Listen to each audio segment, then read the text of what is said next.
On suppose que le pneu avec le triangle central est le modèle de base, et celui que vous voyez serait sans doute le modèle Gran Turismo. Selon les normes nationales, la X-Line avait une couleur noire ici.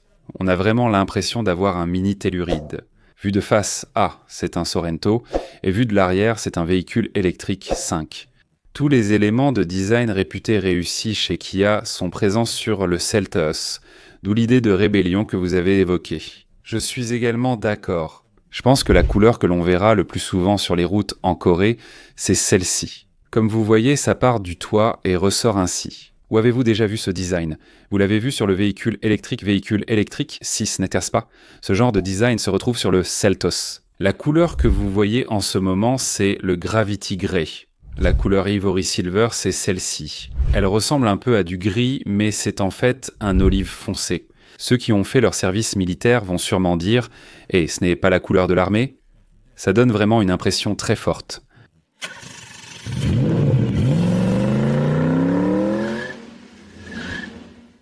Bonjour, c'est Yeon Modgureum. C'était la semaine dernière, n'est-ce pas? Quand le nouveau Seltos a été dévoilé, ça a fait un vrai buzz. Certains disent que son superbe design rappelle un mini Telluride. Et ici en Corée, on dit même que c'est une véritable rébellion contre la hiérarchie. On ne peut éviter la comparaison avec le modèle supérieur, le Sportage. C'est sans doute pour cela que cette semaine a suscité un intérêt aussi vif. Vous étiez curieux d'en savoir plus sur les détails lorsque les informations officielles sont sorties, n'est-ce pas? Avec peu de photos et vidéos publiées, je me suis demandé comment vous donner les détails. Je me suis donc posé la question, mais il y avait un indice. Contrairement aux annonces habituelles en Corée, cette fois-ci, c'était une présentation mondiale. Dans ce cas, le site officiel mondial n'aurait-il pas été ouvert en premier? Alors j'ai cherché assidûment. Les infos officielles sur la Seltos ont été publiées en Inde, marquant une première mondiale. Kia a annoncé une sortie en Corée au premier trimestre de l'an prochain. Puisqu'il s'agit du premier trimestre et non du mois de janvier, il faudra attendre environ 3 mois de plus. Dans ce cas, examinons en détail les informations sur la Seltos via le site indien.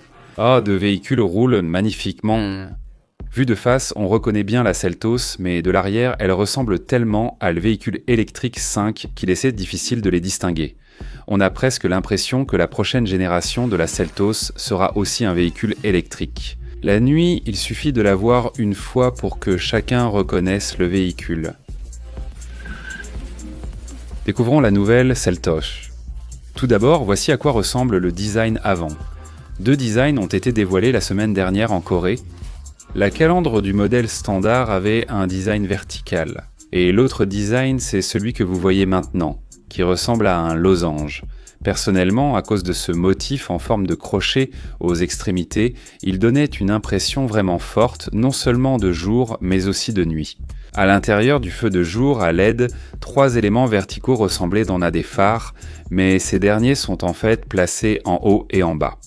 Et je me demandais, comme maintenant, les clignotants fonctionnent ainsi, et avec leur surface, ils donnent vraiment une impression très forte.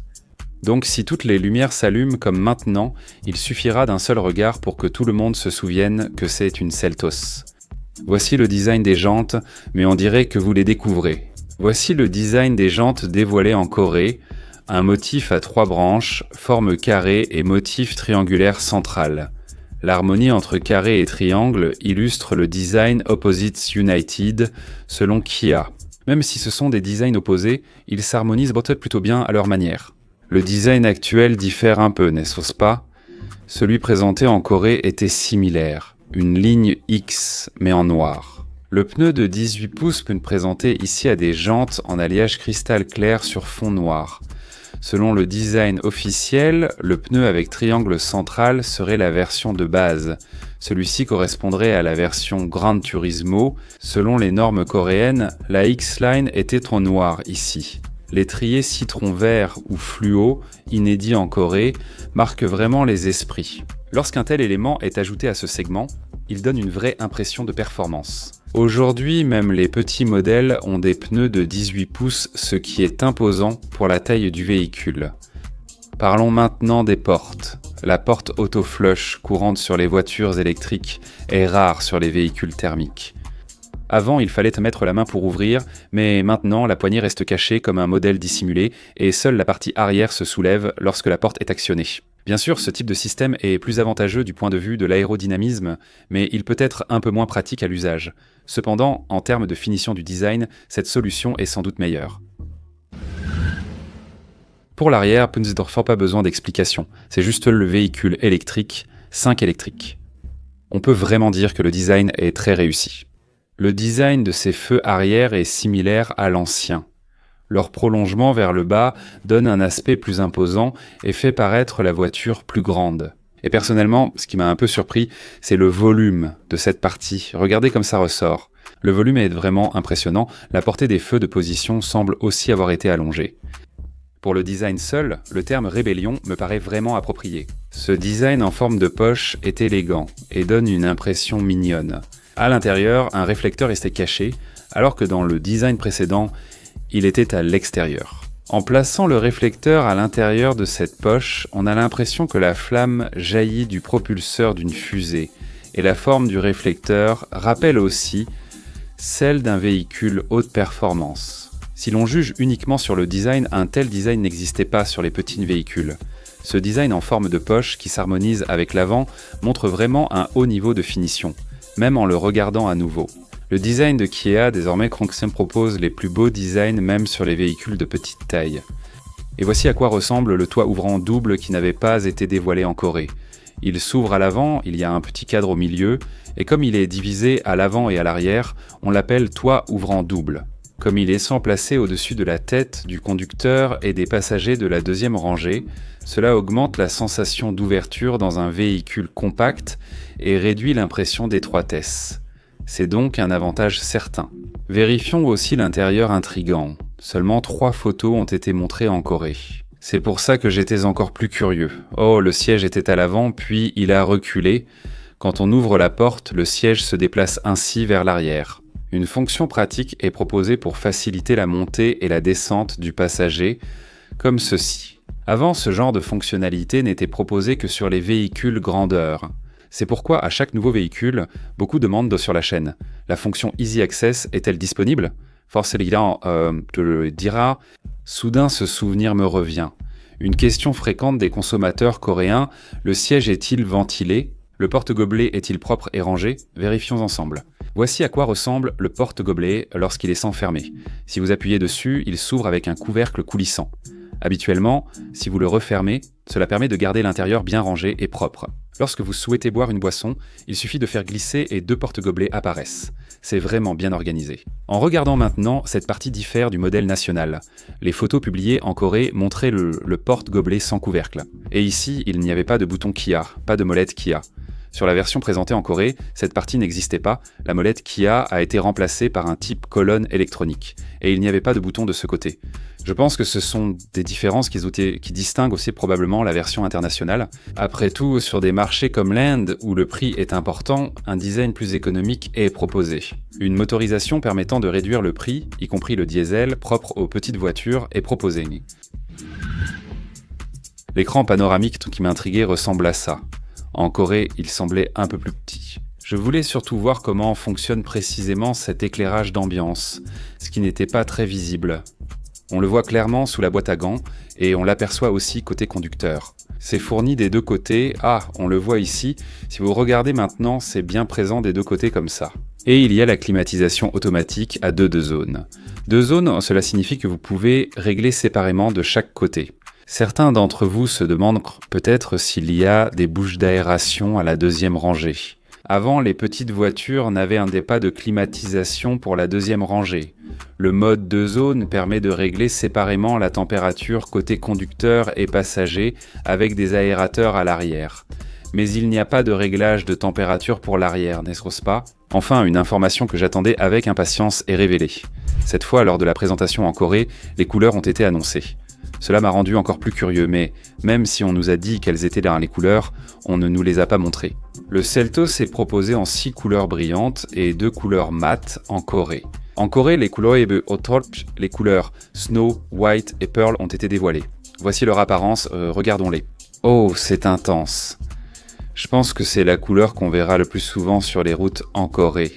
Ce détail est vraiment bien pensé, ils ont tout couvert ainsi. Un autre élément intéressant, sous le motif carré juste au-dessus du bas de caisse, le même motif apparaît sous la porte, créant une belle harmonie. Ici aussi, on retrouve une forme carrée. Je trouve qu'ils ont très bien travaillé ce design. Comme ça part du toit et ça ressort de cette façon. Où avez-vous déjà vu ce design? Vous l'avez vu sur la voiture électrique, véhicule électrique 6, n'est-ce pas? Ce genre de design se retrouve sur la Seltos. Waouh, même de côté, ce design en forme de crochet est vraiment saisissant et le design de la poche s'harmonise aussi très bien vu de profil. Vous étiez curieux à propos du Gravity Grey, n'est-ce pas? La couleur que vous voyez en ce moment, c'est le Gravity Grey. Les bords dans ce ton sombre servent de point d'accent. On pourrait dire que c'est la couleur la plus sobre, tout en donnant une impression de galet solide. C'est peut-être audacieux de le dire, mais ça me rappelle vraiment la Sorento. Je suis sûr que le design de la Sorento intégrera aussi ce genre d'éléments à l'avenir. Et la troisième couleur présentée en Corée est le Fusion Black. Je pense que ce sera probablement cette couleur.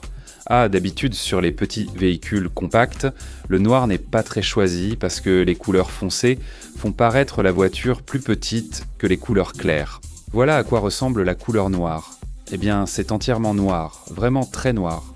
Et la quatrième couleur qui sera présentée en Corée est l'Ivory Silver. L'Ivory Silver, c'est cette couleur-ci. Elle ressemble un peu à du gris, mais on a aussi l'impression qu'une teinte ivoire claire y a été ajoutée. C'est assez passe-partout, non? En voyant cette couleur, on l'appelle souvent la couleur du désert. J'ai soudain pensé qu'ajouter une telle teinte aurait été bien. Et la cinquième couleur qui sera dévoilée en Corée est Iceberg Green. Il me semble que la couleur Iceberg Green n'est disponible qu'en Corée. Actuellement, si vous regardez les couleurs ci-dessous, il n'y a pas la couleur Iceberg Green. On pourrait dire qu'il y a une teinte verdâtre ou peut-être une couleur un peu différente, mais je pense que ça ressemblera un peu à cette couleur-là. Une telle couleur a également été dévoilée en Corée. Si vous regardez un instant, c'était justement ce véhicule-là. Elle semble un peu plus foncée que ça, mais cette couleur ressemble à l'iceberg green. Sur la version indienne, une couleur comme celle-ci a été présentée. Je pense que ce sera la couleur représentative et rien que par son apparence, cette couleur donne vraiment une impression de véhicule électrique, ce qui est assez nouveau. Enfin, la sixième couleur brillante est le Frost Blue. Dans la gamme des bleus, il y a celui qui est devant et un bleu foncé derrière. Et celui qui est devant, c'est le Frost Blue. C'est bien cette couleur, n'est-ce pas? Celle-ci aussi donne une impression de véhicule électrique. Désormais, quand on regarde une voiture, les couleurs bleu ou vert semblent représenter les véhicules électriques. Sur ce modèle bleu, les parties noires ressortent vraiment beaucoup. Oui, c'est exactement cette impression. Ah, mais quand on regarde le côté comme ça, on a vraiment l'impression de voir un mini Telluride. Vu de face, c'est un Sorento, et vu de l'arrière, c'est un véhicule électrique 5. D'une certaine manière, tout l'aller des champs en mais c'est tous les éléments de design que l'on dit que Kia a bien réalisé se retrouvent en SCO sur le Seltos, c'est pourquoi vous avez dit que c'était une rébellion. Je suis d'accord. Il y avait aussi une ou deux couleurs que vous n'aviez pas vues. En fait, 3.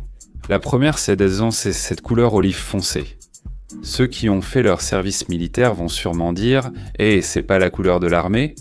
C'est une teinte vraiment intense. On dirait une couleur qu'on ne voit que sur des concepts cars. Ce vert est peu choisi en Corée, je pense donc qu'il n'est pas proposé localement. Une autre couleur est le Magma Red. Comme en mat est mentionné, ce n'est pas brillant mais mat. Même si seule la brillance change, la sensation est très différente. Et une autre couleur qui n'est pas disponible en Corée, c'est l'Imperial Blue. C'est une sensation forte quand on devrait ressentir cette couleur, cette fraîcheur. Il y a aussi une autre teinte de bleu qui irait parfaitement dans un endroit comme la mer en été. Et il y a encore une couleur X-Line de plus. Il y a aussi une couleur mat disponible en Corée, et il y en a 2 types. L'une d'elles est la couleur rouge que vous venez de voir. En Corée, il y a 2 couleurs mat différentes. Ivoire mat argent et magma mat rouge. Je pense que cette couleur et celle-ci se ressemblent. Les couleurs mat sont vraiment superbes, mais si vous hésitez à les acheter, ce n'est pas tant à cause du prix, mais plutôt parce qu'elles peuvent facilement se rayer à l'usage. Dans ce cas, après restauration selon l'angle, on peut parfois avoir l'impression qu'il y a des traces ou des taches. Ah, mais au moins, j'ai pu voir la couleur qui m'intriguait. Jetons simplement un coup d'œil rapide à la couleur de l'intérieur. Il y avait 3 couleurs d'intérieur disponibles en Corée. Seules quelques photos ont été publiées Et en Corée, il y avait gris-noir, marron-gris et noir-vert. Voici la couleur noir-vert, sans doute disponible sur la X-Line, vue à 360 degrés. En Corée, seules quelques versions ont été présentées. Il y avait bien X-Line sur ce motif, non? Comme ça, la couleur verte est utilisée comme élément de design distinctif. Offrir une couleur aussi tendance sur une petite voiture, c'est surprenant. Vérifiez chaque zone d'ambiance, s'il vous plaît. Cette partie qui descend sur la porte latérale et en bas, c'est là que c'est proposé. Ah, comparé aux petites voitures habituelles, c'est pas mal du tout. Et regardons aussi un peu la deuxième rangée. Donc, la deuxième rangée n'a pas été dévoilée en Corée, mais voici à quoi ressemble le design des sièges arrière. Comme pour les sièges avant, il y a cette couleur verte appliquée en haut et la couleur du montant est comme ceci. Il y a des lampes de lecture des deux côtés et voici le design du toit. Le pare-soleil de la deuxième rangée est fourni manuellement et pour la climatisation, elle est proposée comme ceci. À l'arrière, détente-t-il, on ne peut pas régler la température, mais il y a quand même des bouches d'aération pour garder la deuxième rangée au frais. Dans le passé, cela avait reçu des évaluations un peu faibles, mais j'imagine que tous ces aspects ont été améliorés, n'est-ce pas? Oh, il y a aussi une fonction de recharge sur le côté. En général, on utilise plus souvent la première rangée quand on conduit, n'est-ce pas? Donc, si on ne regarde que la fréquence d'utilisation de la première rangée. Pour ces personnes-là, choisir entre Sportage et Seltos risque vraiment d'être un dilemme. Si on considère la valeur du produit, la commodité et même le design, je pense que le Seltos est un peu meilleur, c'est le jugement que je ferai. En revanche, pour ceux qui utilisent plus souvent la deuxième rangée, et pour ceux qui utilisent davantage l'espace de chargement du coffre, il va de soi qu'il faudrait choisir le Sportage, qui est environ 20 cm plus long. Cette fois-ci, il s'agit de la couleur de base, le gris-noir. On dirait que cette partie ressemble un peu au blanc, mais c'est bien du gris. De la même manière, si vous regardez en même temps, ici et de ce côté, la couleur claire est appliquée, et le reste est identique. Je vous ai déjà dit que cette partie diffère des véhicules nationaux. Si une boîte manuelle arrivait sur le marché national, ce serait sûrement ce type de design. Aujourd'hui, même les petites voitures offrent un tableau de bord et un système d'infodivertissement de 12 pouces, ainsi qu'un écran de climatisation de 5 pouces. Si l'on regarde uniquement cet espace, il n'y a en fait aucune différence avec les premiers. Modèles dévoilés comme le véhicule électrique 9 ou le véhicule électrique 6, et il ressemble aussi beaucoup aux récents véhicules électriques 3 et véhicules électriques 4. En modifiant un peu ces zones d'ambiance, chaque véhicule donne tout de même une impression légèrement différente. Il y a vraiment beaucoup de finitions sur le marché indien, j'en ai compté pas moins de 10. On peut voir qu'ils ont autant diversifié les finitions parce que le prix est vraiment important sur ce marché. Le Seltos, lancé en Corée, mesure 4430 mm de long, 1830 mm de large, 1600 mm de A et a un empattement de 2690 mm. Deux motorisations sont proposées. L'an hybride 1,6 a été ajouté cette fois-ci, et il y a aussi le 1,6 turbo-essence. Beaucoup de gens sont curieux à propos de le hybride 1,6. Comme le marché est centré sur l'hybride, je me demande comment Kia va commercialiser l'hybride. Si l'on regarde les documents officiels du groupe Hyundai, c'est indiqué ainsi. Les futurs véhicules hybrides seront, en un mot, des hybrides de nouvelle génération. C'est ce qui est écrit, mais en Corée, ce système hybride n'est-il pas le même que celui proposé sur la Niro ou la Kona? C'est le même que l'ancien modèle, c'est ce que vous dites. Jusqu'à présent, cela fait bien plus de 10 ans que l'hybride est sorti. Cela a été appliqué à partir de la Sonata, et ils sortent les modèles en améliorant petit à petit le moteur existant. Donc, doit-on considérer que c'est exactement le même hybride que celui appliqué sur la Niro ou la Kona, ou bien, à chaque sortie d'un nouveau véhicule, il y a eu un certain débat à ce sujet? Par exemple, à la sortie de la Seltos, les documents parleront d'une 3e génération de plateforme, mais certains disaient « ce n'est pas la 2e » ou la 2,5. Il y avait donc ce type de commentaires. Même pour la Niro électrique récemment sortie, certains disent « n'ont-ils pas utilisé la plateforme électrique existante ?» Les documents officiels de Kia indiquaient qu'il s'agissait de la plateforme électrique Global Modular Platform. Même si le nom varie, il est essentiel d'utiliser la terminologie officielle du constructeur. Nous avons donc choisi le terme Electric Global Modular Platform. De la même manière, pour le Stupid Unit, pour le système hybride qui sera appliqué pour la première fois sur le Seltos, il reste à voir s'il sera désigné comme un ancien système ou comme un système hybride de nouvelle génération. Si cela est révélé lors du lancement national au premier trimestre, vous pourrez vous y référer à ce moment-là. Il n'est donc pas nécessaire de trop s'inquiéter pour l'instant sur la manière dont il sera nommé. Aujourd'hui, nous avons découvert le nouveau Seltos très attendu. Il ne reste que quelques points à vérifier sur le marché national. Vous avez pu voir le design en détail cette fois-ci, mais le plus important, c'est le prix. Et pour le système hybride 1,6, voyons quelles améliorations ont été apportées par rapport à l'ancien modèle, si on peut vraiment parler de système hybride de nouvelle génération. Cette fois-ci, la transmission intégrale a également été ajoutée. Quand la transmission intégrale est installée, on peut voir l'arbre de transmission en dessous, c'est la partie noire en haut. Avec la transmission intégrale, l'espace intérieur se réduit, même sur les grands véhicules, alors si on ajoute la transmission intégrale à un petit modèle, l'espace devient vraiment limité. On sait que des technologies comme l'U-transmission intégrale sont appliquées, c'était ce qui a été annoncé. Il vous suffit donc de vérifier quelques points, comme la façon dont la transmission intégrale est proposée, avant de faire votre achat. Voilà, c'est tout pour la vidéo que j'ai préparée. Ah, le Seltos, avec ce nouveau design réussi, semble une fois de plus devenir le véhicule qui redéfinit les standards du marché des petites voitures. La prochaine fois, je vous proposerai une vidéo encore meilleure. Pour recevoir les prochaines actualités sans attendre, abonnez-vous à la chaîne et activez les notifications. Merci. Si cette vidéo vous a aidé, merci d'aimer. Abonnez-vous et activez les notifications pour recevoir vite des infos sur les nouveaux modèles de voitures. Merci.